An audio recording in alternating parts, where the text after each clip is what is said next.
Amazing. So that actually ties perfectly into the topic of what I want to speak to you about, which is purpose and how to find it. Because I was just saying before you came online that if I know a handful of people, and it's not that many to be honest, that are living their purpose. They're living life consciously. They're making decisions consciously. They're living life on their terms.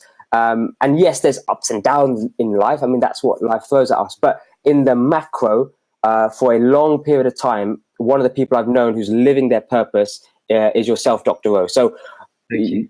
And I know when I attended Turning Point, your big sort of personal development event, one of the biggest challenges people had was, and they say, well, how do I find my purpose? Right. That's one of the biggest questions. So I'll leave it as an open question, then we can explore it as a conversation. So if somebody says to you, and I've seen you perform on in regards to interventions and coaching in 10 people, 50 people, 100 people, and 300 plus, one of the questions is, and if I was one of the students who came to you and said, well, okay, but this is all amazing, but how do I find my purpose? I don't know if I'm living my purpose. Yeah. I've only got one life. Am I living my purpose? What do I do? And they almost get into a panic. So what would be your first response? So my first response, and it's almost like a standard response now, is you don't find your purpose. And that's the challenge. Most people go out looking for their purpose. It's like they get the magnifying glass. Well, where is it? Where is it? Why can't I find it? And they spend years head down saying, I'm working on this job. I'm trying this. I'm reading these books. I've experimented with that. And they are looking for something which actually is the wrong way to do it, because what's happening is they are going in pursuit of something rather than allowing themselves to get aligned with who they are as a person, i.e. their core values and some of the things they want to live by. And it's like a vibrational frequency. This is you vibrating like this. And this is so if I put two hands right, let's imagine do it that way. That vibrational frequency represents your purpose. So it's out there. It's already in the universe. And it's just there. It is what you're going to be aligned with. But if you're out doing this, see my other hand there, and you're trying this and you're trying that, there's absolutely no way the two are going to get into synchronicity. But what happens is if you just slow yourself down and you start to allow yourself to focus in on who you are as a person and what starts to make you feel good about who you are as a person, and one of the things that you feel passionate about, something starts to shift. And then every now and again, you'll do something that makes you feel amazing. Can you see the two hands moving together? Yeah, perfect. And you go, wow. And then what happens is you get pulled away by doing another project. Maybe it's a business and you get sort of money and you go, oh, great. And then you go, that's really weird. I kind of feel out of alignment. I was feeling good for a bit. And then you kind of settle off and you back off that thing. And for a while, you might be doing something as a hobby or working with people. And you go, wow, I feel kind of cool again. This is great. And now you're in your late 20s, early 30s, and for a short period, things are feeling good. And then you get a pay rise, you get another job offer, and then you go off. And I know this because I went through this. And then off you go again. And what happens is it's already out there. And I had that calling years ago as a speaker. I would literally be off doing free talks for people, and I was feeling totally aligned. I was in synchronicity. And then I go off and do something else. So the point I'm trying to make is that out there is definitely a calling, and it may not be just one. There might be two things that are moving slightly differently to each other.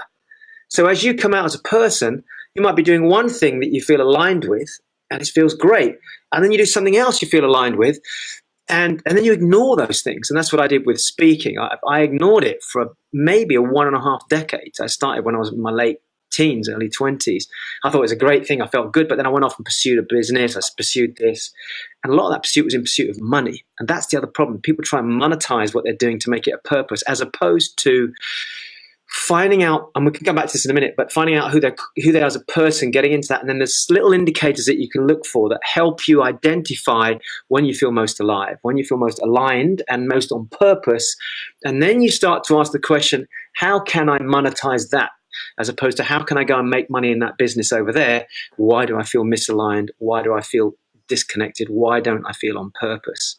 I don't know if that makes sense, but that's kind of throwing a load of stuff out there to give you some food to chomp at with me. I love that. That's almost a foundation level. And there's two things off the back of that. Number one is, and one of the challenges is once somebody even achieves that financial reward from whatever they were chasing, they almost still feel empty. You know, they're like, actually, no, that I mean, I've got a load of money in the bank, but Yeah. what does that mean? I mean, some things doesn't feel right. So that's one of the things certainly I've seen, and I know you've shared with me as well. So one of the next thing is, one of the questions that came up from what you just said there is, like, how do you know who you are? How do you understand who you are? Because you said there, right? So one of the elements you discussed there was, okay, once you know who you are and determine who you are in terms of your values and beliefs, then you know what you're going to be pursuing in regards to finding your purpose and then finding that perfect alignment. So one of the questions then would, okay, but how do I find out who I am? Right. So, I mean, I think it's just rewinding your sentence there. It isn't even about aligning who you are and then finding your purpose. It's almost not even that. It's actually going back to who you are and then asking the questions from that space. What do I love most? What do I feel I enjoy doing most that makes me feel most alive? And then asking the question, if I were to pursue that, would I feel more on purpose? And if the answer is, yeah, actually, I'd feel so much more aligned to where I feel my life is going. Then in that space, asking the question, can I monetize that? As opposed to saying, let me go and find my purpose now. It's still not a case of looking for your purpose. And I think that's the key objective here, is get out of the head of saying, what's my purpose? What's my purpose? So even before we answer that question, actually, we probably need to back up and say, well, what do we mean by purpose? Because, you know, a lot of people think it has to be a massive, a life-changing thing. Yes. That's probably the problem, Harms. I mean, people are saying, I can't find my purpose, but actually, you know, we've got something in the Growth Tribe's vault, as you know, and within the vault, there's all these amazing series of videos. One of those series is helping you discover what your life purpose is or what your core purposes are. And within that series, one of the sections I do, one of the video series I do within there is, how about you attach a sense of purpose to each of your different areas of your life? So part of that process is actually saying, right, what are my 4 or 5 or 6 key areas? One of them being health. Another one could be relationships. Another one could be being a great parent. Another one could be making money. And then you give that area a sense of purpose. So you start to describe how you want to be and how you want to show up and how you want your focus to be as a healthy person. And then as a parent, let me define my vision and my purpose for that area as a parent.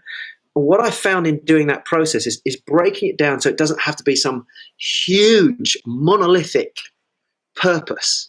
Where somebody wakes up in the morning and is expecting, okay, one day I'm going to wake up and say, now I know what I'm going to do for the rest of my life. It a light bulb moment. It doesn't. And I think it can for some people. But actually, there's lots of threads that lead to that overall purpose. So even for me, although it might be, because the obvious question is, okay, so Ro, you seem quite on purpose. And there's times when I go off tangent, and everybody does. But going back to your opening statement, Ro, you're one of the people that I've sensed are in that path.